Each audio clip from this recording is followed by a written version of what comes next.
Bonjour tout le monde, c'est Jérémy. Petit message pour vous dire que mon offre de moins 70% pour le prélancement de ma nouvelle formation, devenir spécialiste du FLE enfant A0 à 1, la méthode indispensable pour enseigner avec grande aisance, générer de hauts revenus et écraser la concurrence, sera définitivement clôturée ce soir à minuit. Donc si vous voulez accéder à la formation à ce tarif exceptionnel, c'est le tout premier lien dans la description. C'est le dernier délai avant que je retire le coupon de réduction. Tout de suite, le podcast du jour. Bonjour tout le monde, c'est Jérémy, bienvenue sur la chaîne Enseigner le FLE en ligne. Alors aujourd'hui dans ce tout nouveau podcast, je vais répondre à la question d'une abonnée qui s'appelle Laurence, Elle m'a envoyé un mail il y a quelques jours avec une question plutôt très intéressante. Donc je vais essayer d'y répondre dans ce podcast et ça risque de fortement vous intéresser si vous souhaitez devenir prof de FLE en ligne ou si vous l'êtes à l'heure actuelle. Alors je vais lire la question de Laurence sans plus tarder. Salut Jérémy, j'ai une question un peu pas évidente. Je viens d'être recontacté par mon ancien job en Turquie au moment où je veux me lancer comme nomade digital de FLE. Du coup, je ne sais pas trop quoi faire, je réfléchis. Si je retourne bosser dans cet ancien job, je reporte mon projet de cours en ligne à dans un an. Je me demande, est-ce que d'ici un an, le métier ne sera pas complètement saturé, celui de prof de FLE en ligne, quand je vais arriver sur le marché? Je te remercie, Laurence. Alors, question très intéressante, comme vous pouvez le voir, on va répondre à cette question dès maintenant dans ce podcast. Restez bien jusqu'à la fin pour connaître mon avis qui va, je l'espère en tout cas, vous inspirer, vous intéresser et j'espère en tout cas que je vous invite à débattre dans l'espace commentaire. De toute façon, il y aura forcément de quoi débattre là-dessus. Avant que ce podcast commence, je vous invite à rejoindre ma formation gratuite qui s'appelle 3 jours pour se lancer en tant que prof de FLE en ligne, sans aucune expérience et en partant de zéro. Donc si vous êtes comme Laurence, donc vous n'avez pas l'expérience d'enseigner le FLE en ligne, vous souhaitez commencer comme prof de FLE, sans aucune expérience, aucun diplôme, rien du tout, et que vous avez besoin vraiment de commencer et de voir si ça vous plaît, etc. J'ai créé cette formation gratuite en fait, qui vous accompagne sur 3 jours, avec conseils, astuces, méthodes, un plan d'action, pour vous aider à devenir prof de FLE. Si vous êtes intéressé, c'est le tout premier lien dans la description. Profitez-en, c'est une formation qui est 100% gratuite. Alors, répondons à la question de Laurence dès maintenant. Bon, déjà, tout dépend de la situation de Laurence. Laurence, elle dit, donc moi, je pense qu'elle parle d'un métier de prof de FLE. Alors, pas forcément prof de FLE. Si c'est le cas, elle n'a pas donné de détails. Elle dit pas si c'est prof de FLE en Turquie ou si c'est un autre job. Moi, dans tous les cas, alors je vais dire ce qui est possible. Bon, mais admettons que c'est prof de FLE, parce que peut-être qu'il y a des gens comme ça qui ont peut-être que vous en faites partie, peut-être que vous êtes prof de FLE en présentiel et que vous souhaitez vous reconvertir comme prof de FLE en ligne 100% indépendant. Alors c'est vraiment un cas très intéressant. Bon, peut-être que Laurence, elle veut pas redevenir prof de FLE présentiel, peut-être que c'est un métier qui n'a rien à voir, mais bon, partons de ce principe qu'elle veut être prof de FLE présentiel, d'accord ? Donc moi, qu'est-ce que j'ai à dire là-dessus? Déjà, je pense que c'est intéressant de ne pas se fermer d'opportunités. Parce que je dis pas en fait de devenir prof de FLE en ligne du jour au lendemain et d'arrêter son job de prof de FLE en ligne. C'est pas ce que je vous conseille en fait.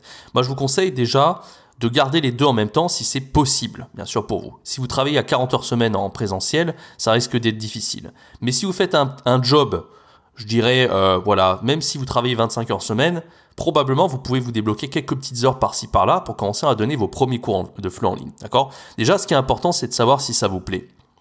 Comme je dis souvent sur la chaîne. Il faut voir si ça vous plaît, il faut voir si vraiment vous êtes prêt à vous lancer comme prof de FLE en ligne, comme ça. Et c'est pas un sacrifice qu'on va faire en un claquement de doigts. On va pas arrêter son boulot comme ça pour devenir prof de FLE en ligne et tout plaquer. Et si ça vous plaît pas, vous vous retrouvez sans option. Vous avez quitté votre travail pour rien. Donc déjà, il faut être conscient un petit peu de ce qu'on fait. Donc moi, vous voyez, faire deux choses en même temps, c'est pas quelque chose qui est problématique quand vous êtes un minimum organisé, etc. Moi, par exemple, c'est ce que j'essaie de faire. Donc, je fais des cours de FLE en ligne et à côté, je développe cette chaîne YouTube, je crée des formations pour les profs, etc. Donc, avec un petit peu d'organisation et avec un petit peu de volonté, on peut y arriver.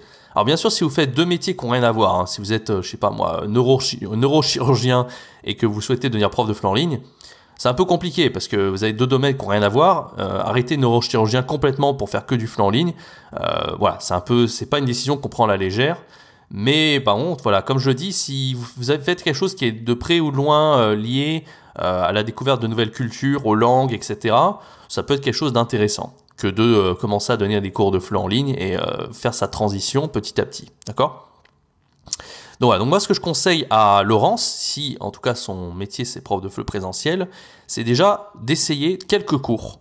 Euh, alors, ça ne veut pas dire qu'on est obligé de postuler sur une plateforme hein, pour donner des cours à temps plein, mais déjà, même si on a quelques amis Facebook étrangers, leur donner quelques cours de FLE comme ça gratuitement, totalement bénévolement, pour voir déjà si ça vous plaît d'être prof, si vraiment vous avez envie de faire ça. En général, c'est pas au bout de 2 heures qu'on arrive à voir si on va être prof ou pas, mais déjà on peut avoir un petit avant-goût d'être dans la peau du prof, de voir un peu ce que ça fait que se retrouver devant un écran à expliquer des choses à un apprenant.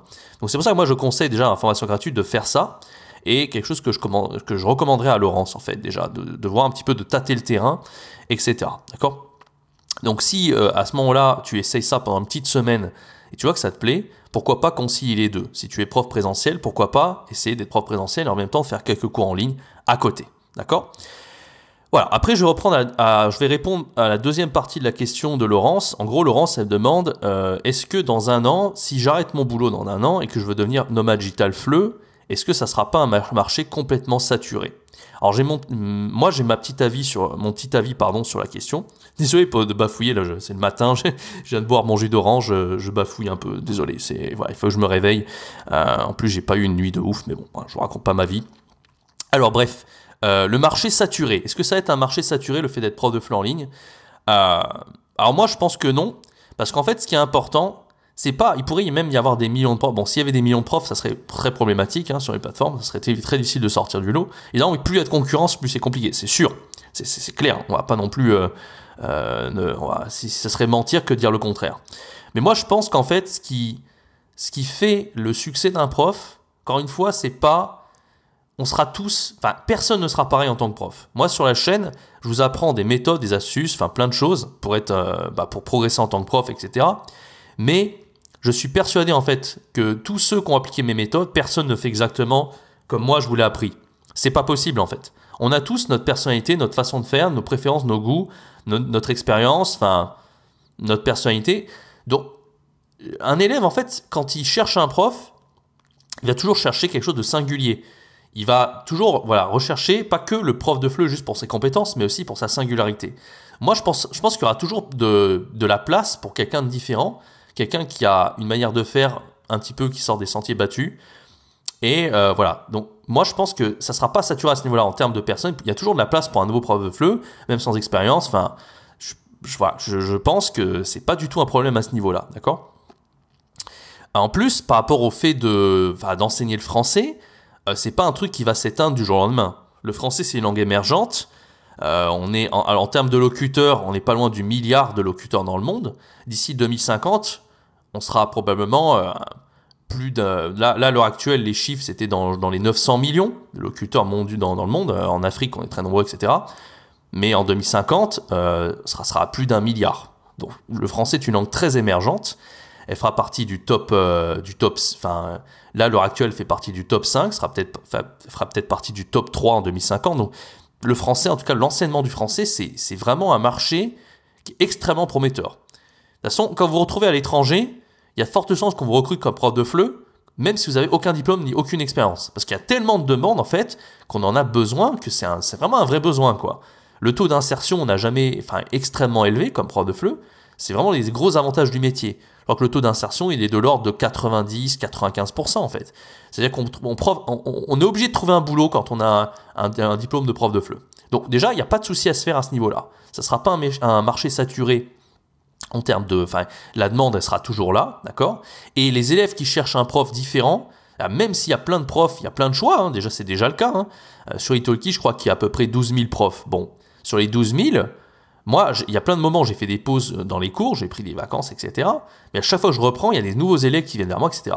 Alors bon, pourtant, j'ai pas des centaines de milliers d'heures données. Il y a des profs sur Italki qui ont donné 10, 100 fois plus de leçons que moi. Pourtant, il y a toujours des nouveaux élèves qui viennent vers moi. Comment vous l'expliquer ? C'est parce que les élèves recherchent cette singularité. Donc moi, je pense qu'il y aura toujours de la place pour des nouveaux profs. Il ne faut pas vous inquiéter aujourd'hui. Il ne faut pas vous dire que si vous commencez dans un an, c'est trop tard pour vous, etc. Dans un an, il y aura encore de la demande. Alors bien sûr, les choses vont évoluer. Il y aura toujours des choses un peu différentes. Et ce qui fait le succès d'un prof, il y a plein de choses. Il n'y a pas que le fait d'enseigner bien, d'avoir une bonne personnalité, etc. Bien sûr, il faut être un bon prof, il faut se mettre à la page, il faut être un peu... faut être techno-friendly, il faut essayer de trouver des méthodes assez amusantes pour enseigner, etc., etc. Ce que je vous ai appris, en fait, à travers mes formations, à travers ma chaîne YouTube, de toute façon. Et voilà, mais il n'y a pas de souci à se faire, Laurence, en tout cas. Alors, sinon, voilà, ce que je disais, c'est aussi, donc, je parlais du français, mais pas que le français, il y a aussi le fait que les cours en ligne se développent énormément. D'accord? Et ça, ça a été dû au Covid. Le Covid a accéléré les choses. On en parlait avec Tom, d'ailleurs, dans un live sur la chaîne. S'il n'y avait pas eu le Covid, je pense que tout ce qui est arrivé aujourd'hui, ça serait arrivé à partir des années 2030. Mais le fait qu'il y ait eu le Covid, du coup, début 2020, qui est arrivé début 2020 dans le monde entier, ça a vachement accéléré les choses. En tout cas, au niveau des cours en ligne qui se sont extrêmement développés. Et après, ça dépend. Alors, ça dépend ce que vous voulez. Moi, personnellement, on m'a proposé énormément de fois ces derniers temps d'enseigner en présentiel dans mes anciennes écoles. Moi, je suis rentré en France, j'étais à Taïwan en 2021. Alors, je suis en France cette année. Bon, peut-être que je repartirai, peut-être pas, on verra plus tard. Mais en tout cas, en France, voilà, je suis revenu et c'est vrai qu'il y a une demande assez importante dans les écoles présentielles parce que les gens chopent le Covid les uns après les autres pour faire des remplacements. Il y a une pénurie d'élèves, mais aussi une pénurie de profs. Les profs, il y a des profs qui cherchent des boulots, etc. Mais comme il n'y a pas beaucoup d'élèves, il n'y a pas beaucoup de demandes, etc. Donc, on va dire que le marché présentiel est en train de souffrir depuis 2 ans, de toute façon, à cause du Covid. Le Covid ne s'arrête jamais, donc voilà, c'est un petit peu problématique pour eux. Après, moi, je sais pas vous, mais enseigner en présentiel, je l'ai vu, parce que j'ai des personnes de ma famille aussi qui sont profs, donc j'ai vu ce que c'était, en fait, d'enseigner en présentiel là depuis 2 ans. Moi, j'avais commencé à le faire en 2020, tout début 2020, avant d'être prof de FLE en ligne, c'est ce que je faisais aussi. Déjà, à l'époque, faire cours avec un masque sur le nez, c'était déjà insupportable, et pour les élèves et pour nous. Mais maintenant, c'est au quotidien que c'est le cas, même dans dans le monde entier, dans toute la France. Enfin, faire cours avec un masque, c'est horrible, quoi. Que les élèves puissent pas vous entendre, puissent pas voir le non-verbal, vos expressions du visage, etc. Quand vous enseignez aux jeunes et aux enfants, c'est encore pire, parce que les jeunes ont besoin de non-verbal, ils ont besoin de voir l'expression sur votre visage. Donc, faire cours en présentiel avec un masque, les gestes barrières, le risque de choper Omicron, en tout cas en ce moment, choper le Covid, et la faible rémunération, ça, on n'en parle pas beaucoup, mais enfin, moi j'en ai parlé beaucoup au début sur la chaîne, mais c'est vrai que la plupart des écoles de FLE, c'est quoi? C'est 14 € brut, ce que je trouve ridicule, ça fait 10 € net. Même, ce qu'on dit souvent, c'est même une femme de ménage gagne plus que ça. Donc, faut aussi, voilà. Alors, le présentiel, moi je l'ai souvent dit sur la chaîne, moi, l'intérêt pour moi de l'enseignement présentiel, moi personnellement, si je devais là demain enseigner en présentiel, personnellement, je le verrais, à mon stade, je verrais pas ça comme un truc genre long terme.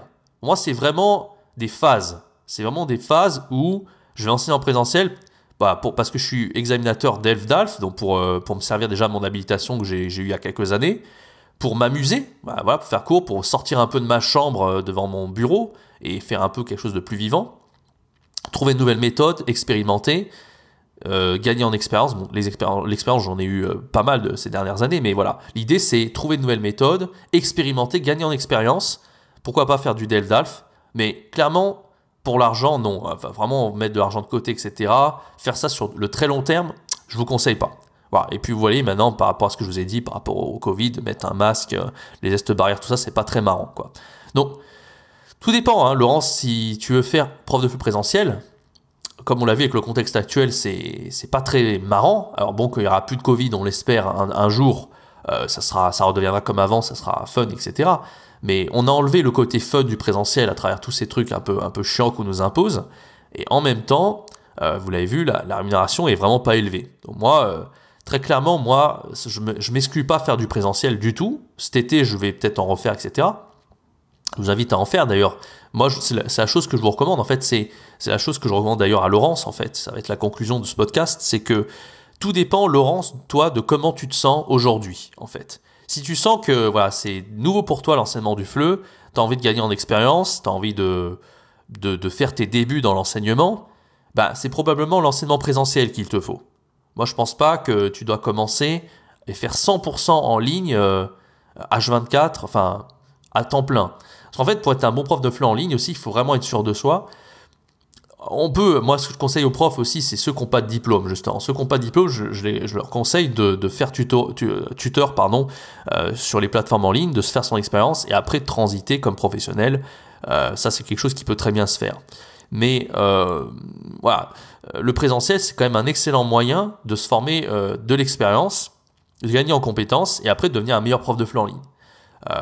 Voilà, donc voilà, tu es la seule personne pour répondre vraiment à ce dont tu as le plus besoin, en fait, au plus profond de toi. Mais moi, j'ai donné mon avis. Selon moi, à long terme, prof de FLE présentiel, c'est assez complexe, c'est assez compliqué. L'objectif ultime, en fait, c'est de faire des cours de FLE en ligne, de vraiment devenir un excellent prof, de facturer le plus cher possible. Si vous pouvez facturer jusqu'à 40-50 € l'heure, au maximum de ce que vous pouvez en tant que prof de FLE, le but, après, ça sera de donner de moins en moins de cours. Même si vous donnez 2 cours par jour, vous facturez à 50 € l'heure, c'est déjà pas mal. Donc voilà, vous voyez l'idée en fait. C'est de réduire la quantité et d'augmenter la qualité des cours et de prétendre vraiment à facturer cher de l'heure. C'est ça l'objectif en fait de faire des cours en ligne. Fixez vous-même vos prix et prétendre à un taux horaire qui vraiment vaut vraiment votre valeur. D'accord ? Prof de FLE présentiel, je l'ai souvent dit, on est tous à égalité. Le taux horaire, ridicule, 14 € brut de l'heure dans la plupart des écoles de FLE. Pas moyen vraiment de s'élever. On est juste là, voilà, moi comme j'ai dit, pour s'amuser, pour gagner en expérience, pour se retrouver dans une classe, et voilà quoi. C'est bien, c'est très bien au début, mais sur le long terme, c'est pas l'idéal. Voilà, donc j'espère que ce podcast vous a plu. N'hésitez pas à donner votre avis dans les commentaires. Dites-moi, ça m'intéresse dans les commentaires si vous êtes prof de FLE présentiel ou en ligne aujourd'hui, dans la situation de Laurence également. Et j'espère que Laurence, ça aurait été utile, ma réponse, pardon. Après, peut-être que tu n'es pas prof de FLE en présentiel, hein, mais voilà, c'était quand même intéressant aussi de voir les différentes perspectives. En tout cas, j'espère que ça t'aurait été utile et pour aussi pas mal de profs de FLE. N'hésitez pas à vous abonner à la chaîne, à activer la cloche, parce que je vais sortir une vidéo par jour. Voilà, je reprends les vidéos quotidiennes sur la chaîne, donc n'hésitez pas à vous abonner, activer la cloche. Et quant à moi, je vous donne rendez-vous très bientôt pour une prochaine vidéo, un prochain podcast. C'était Jérémy, ciao, bye bye.